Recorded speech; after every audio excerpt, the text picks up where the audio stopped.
In this video, we're going to have a look at the maths tools which are available in the Maths plugin for Notebook.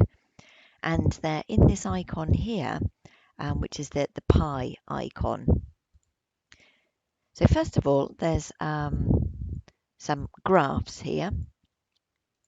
So you can have some ready-made grids. And you can set the axes and the step sizes. And that gives you a grid there. You can also put in some coordinates onto a grid. So I'll just put in some numbers here. So I'll just take that one away. And I'll put in some numbers.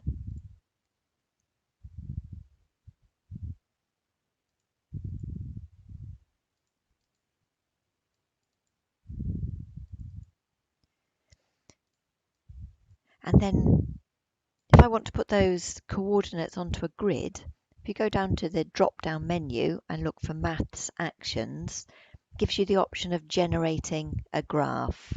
And there it puts the points on a graph for you. And you can label the points by clicking on the coordinate icon. And it also puts in a straight line.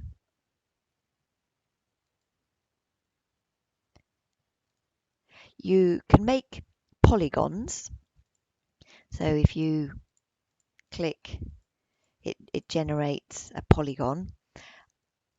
You also have in the shapes icon, you have a larger range of regular shapes. I think it goes up to 15 sides.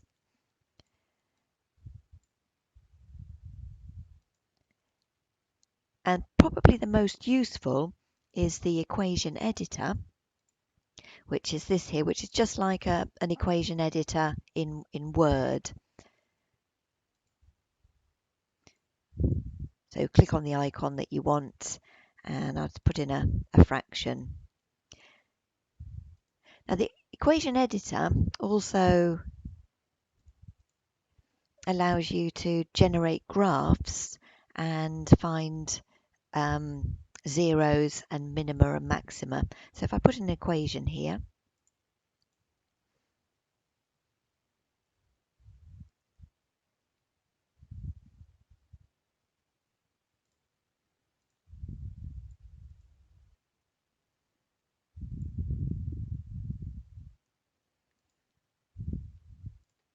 and then the options for that, if I go to the drop-down menu and look for Maths Actions, I can generate a graph. So I'll break that and then just move, delete that. And it also allows me to simplify symbolically.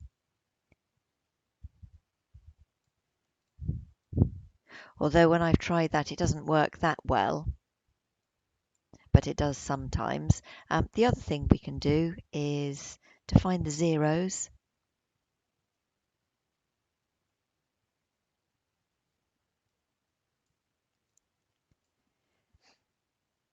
In this case, it hasn't found any zeros, so perhaps if we try a different equation.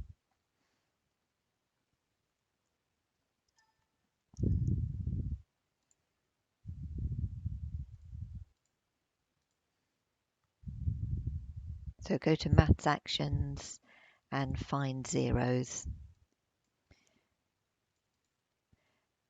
And the other thing we can do is find the minima and maxima. So I'll go into a new page.